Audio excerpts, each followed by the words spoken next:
Welcome to Slash Forward. In this episode, we're going to try real hard to cover the events that unfold in Wes Craven's 1991 film, The People Under the Stairs. The effort comes from the fact that I estimate approximately 5.8 billion individual events take place over the course of these 102 minutes. Imagine wanting to avoid an eviction from your home while also being financially incapable of getting your mother treatment for her cancer. After reaching the end of your rope and finding yourself willing to do anything, you're offered the chance to improve your situation from thin slicing a single bean for dinner to Scrooge McDuck-style swimming in piles of money because you're so flush with cash. All you have to do is commit a simple burglary. It happens every day. Sounds like a great deal, but what if you inadvertently stumble upon a sealed-off house of horrors owned by a couple of freaks who give off strong sibling spouse vibes? I mean, as a 13-year-old, I'd imagine it would be pretty unnerving for you, but you'd be in there with frickin' Ving Rhames, so I don't know. How do you think you would stack up against Gimp Daddy? Leave a comment to let me know, and as always, feel free to hit the like button if you enjoy the video.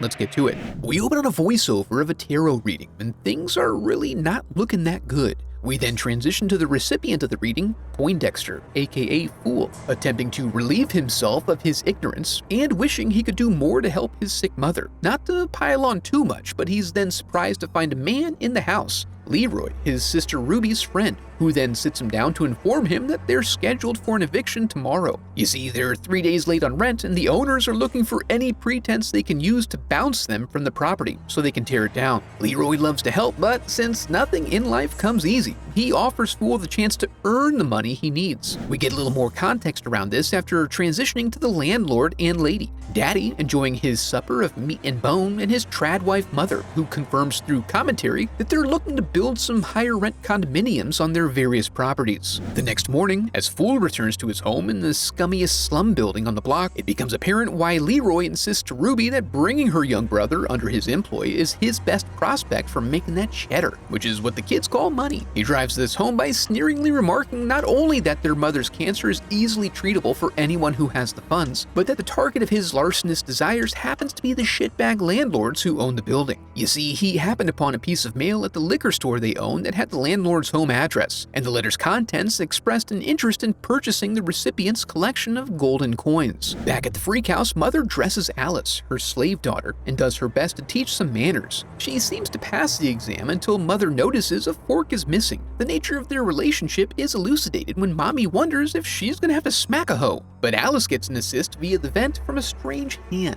Alas, the danger has not been fully navigated, as Daddy then comes home with a tension headache from the stress of his liquor store being robbed. He seeks relief from the beating of Alice, while the wall occupant moans in anguish. Meanwhile, Leroy cases the joint from outside and sends Fool in to get some information about the interior. With no response up front, he slides around to the side door, but only when he starts messing with the landscaping does Mother emerge, in order to slap him with an instant rejection that she upholds even in the face of the hard sell and bathroom request. He reports back that they have screens and padlocks on all windows, but he has no info on the inside because he couldn't get in. Unwilling to do a job without an appropriate amount of intel, Spencer decides to take a crack at sweet-talking his way in. He suits up and approaches the house, insisting that he has to check a meter inside that she doesn't even know about, and that, as a gas man, he has a legal right to come in. This convinces her to acquiesce, providing him the access he so richly desires. But while he's putting in work, we learn that Leroy is concerned that Spence may try to use this opportunity to cut him out of the job. This fear is reinforced when Mother leaves by herself shortly after, implying that Spencer's inside the house completely alone. In a panic, he pulls fully into the driveway to see if they can scope out what's going down.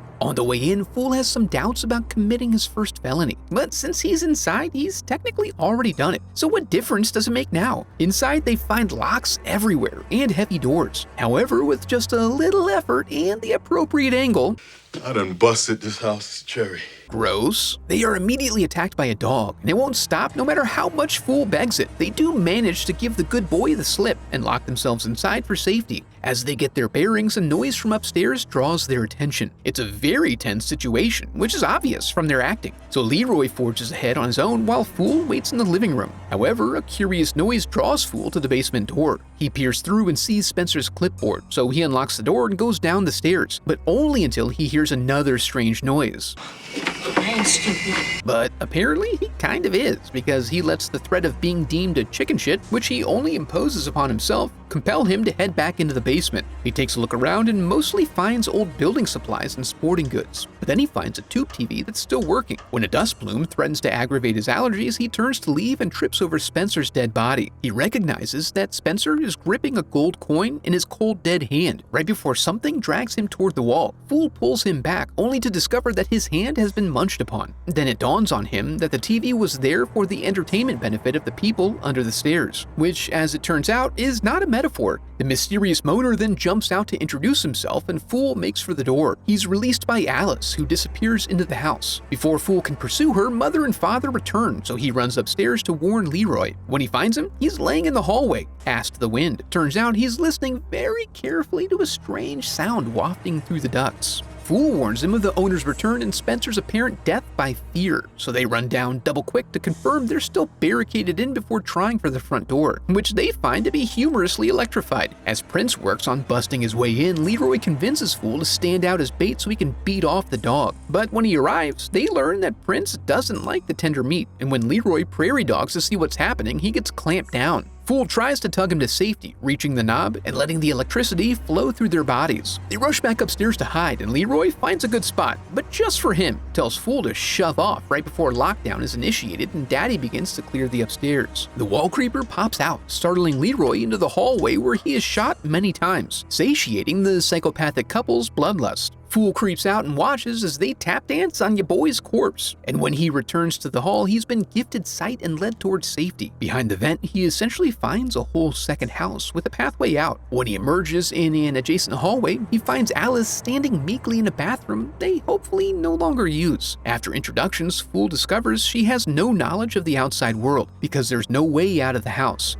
Despite the failure of many others like him, he is determined to escape. She further explains that the people under the stairs were all prospective brothers who couldn't live up to the standards set for them, so they were mutilated and cast away. When the moaning starts back up, she confirms that's Roach, a cellar boy who escaped into the walls and is hunted by Big Daddy, mostly when his moaning interrupts Gimp time, which he takes personal offense to. Daddy has to place a bookmark in his progress because police arrive at the house. Turns out the van in their driveway was identified as possibly being related to a recent liquor store robbery. Fool tries to get their attention from upstairs, but no sound escapes. Outside, they claim the van just happened to be there when they got home, and they saw a couple of men walking down the street. The officers go to scope out the rest of the neighborhood, leaving the evidence behind and unsecured, so they help themselves. This reveals the likely presence of a boy in the house, who smells delicious. Inside, Prince has decided to settle for what he can get, and chases Fool into a room where he is repelled with a falcon punch. Daddy then tries to blast his way in, but gets his skull caved in. Then Roach pops out and grabs Fool before dipping out. He's led through the back halls with Prince in hot pursuit. They ultimately shake their tail by distracting him with a toy and sending him down a chute that Roach had built in his free time, just in case. This ejects him right out to where Mother and Daddy are located, and the homemade plushie indicates that the filthy little boys have gotten to Alice. Sure enough, they do emerge in her room, where the new friends get to know each other through intense, sustained eye contact. This is because Roach's bad part was his smart mouth, so they cut out his tongue, which is why he can't talk good. When the parents bust in and see what these little wall rats have been up to, Mother lays down a final verdict. What do I do with the money? It is time to clean house!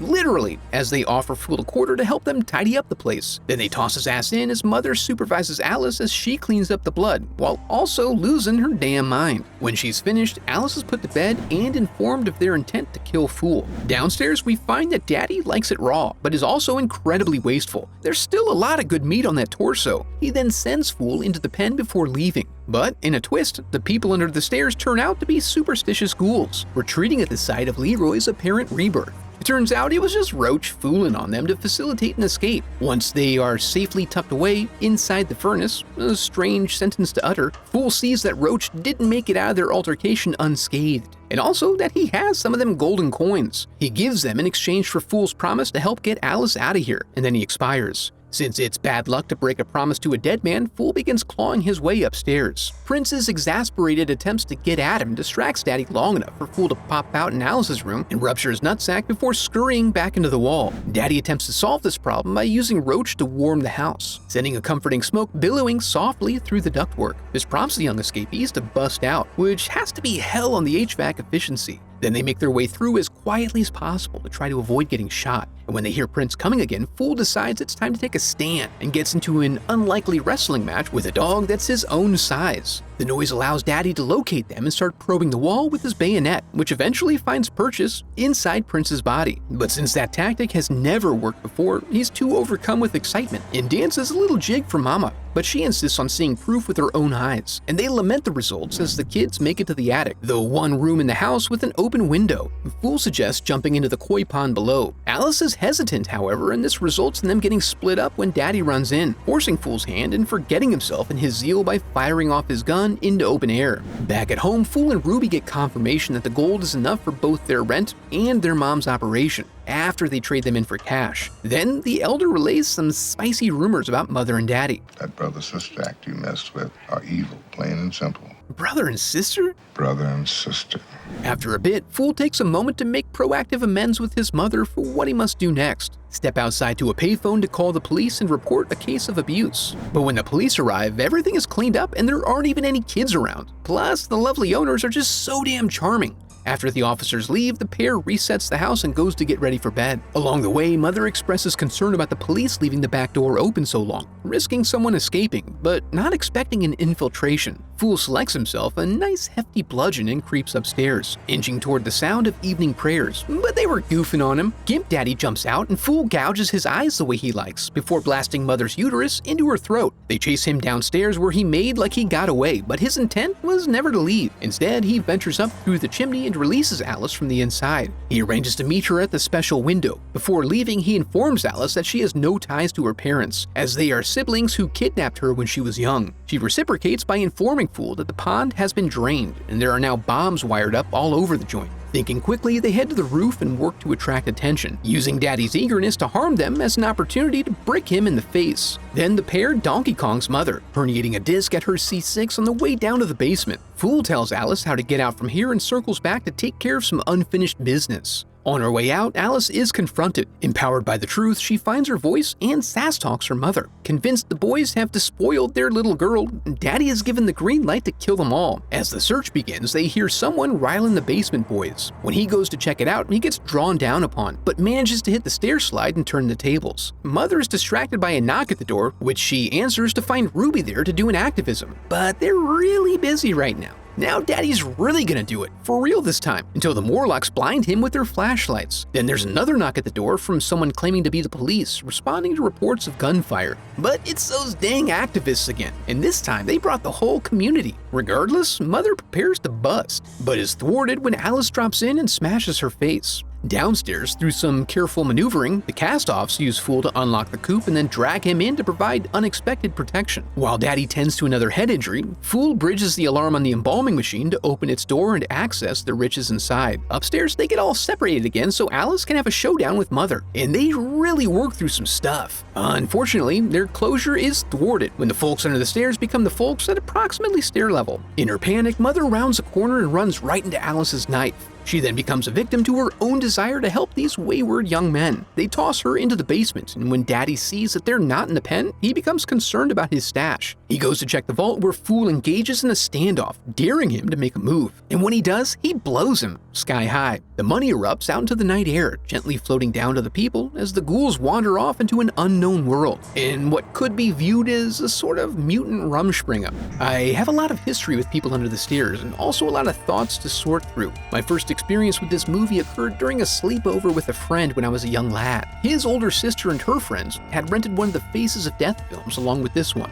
I remember hearing all kinds of crazy crap coming in from the other room, and it left a lasting impression about how creepy and twisted this movie was, despite the fact that I didn't actually see it. When I did see it for the first time as an adult, I was somewhat put off by the cornier elements of the movie. It was not at all what I expected. It was truly anchored by a creeptastic performance from Mother and Daddy, but then had a bunch of peripheral elements that I just didn't think matched up with the tone. Having watched it again now, I think I have more of an appreciation for the film and also a better understanding of where I think it went wrong. There was something about the overall combination of elements that diluted the final effect. I think the film overall would have worked well if it was creepy and humorous or cheesy, while allowing the overall theme and structure of the story to imply the overarching message they were trying to achieve. Coming out in directly saying it weakens its impact, and also adds a separate layer that just doesn't work, because it feels like the cheesy activism clashes with the self-aware cheesiness of the slapstick portions, if that makes sense. Overall, it felt like there was something here, but it was presented with a degree of naivety that you don't expect from Wes Craven, the master of horror.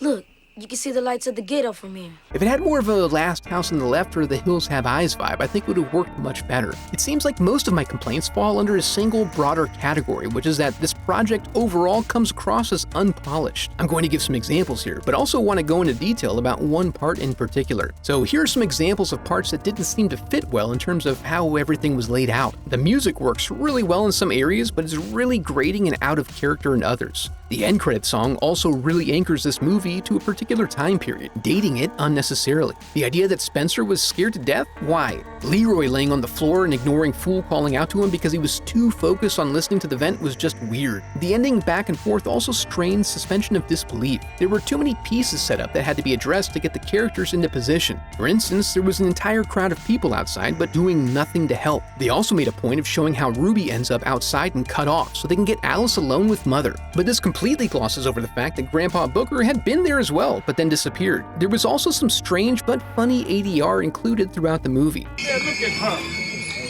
What they doing to her there? Some of these elements point to something I've brought up before, around directors creating believable scenarios in their movies by actually working through it in real time without direction to verify if it's plausible. I'm going to illustrate what I mean through the nut-busting scene. We've established that the antagonists are at the point where they just want to kill. In this scene, Daddy is in Alice's room all worked up and violent. In a final attempt to help get them out of there, Fool pops out of the vent to physically confront Daddy. A child runs across a room to confront a grown man who is intent on harming him, and is able to freely unload on his gonads without repercussion before retreating to the other side of the room. He then pauses here as Daddy lunges for him, but lamely sidesteps, resulting in Daddy face planting into the wall and basically taking himself out. All of this scripted nonsense could have been avoided by taking the time to set up the scenario and let the actors play through it naturally to see if it made any sense. This seems to be especially important when you have kids taking on adults. Another quick example is from the ending sequence in Halloween Resurrection, where the protagonist is stuck in a burning shed with Michael Myers. She would love nothing more than to get away. Oh, but she has some cords and an audio mixer on her. Nothing about this looks believable. Have the actress try to get up. If she can do so easily, you need to make some changes to your set piece. If, like so many things in life, you want her escape and rescue to rely on the presence of a bow staff wielding Busta Rhymes, then make it really seem like she can't get up unless Busta is there to explode Michael's sack with a live wire. This lack of preparation, along with the other points of sloppiness I mentioned before, are what I mean by the film feeling unpolished. If you're not careful, things like this can take your audience out of the moment, remove any sense of danger, and also possibly diminish the presence of your antagonist. Just to clarify, I don't think this necessarily makes the movie bad, or that it's a bad movie. And there's a good chance the things I pointed out imbue the movie with a nostalgic charm for people who saw it when it first came out. Now that we're here, I want to congratulate you for making it to the end of the video, and affirm that you are a very special person because of it. Before we go, I'd like to give a huge thanks to my donors, memorialized in the Hall of Headshots. I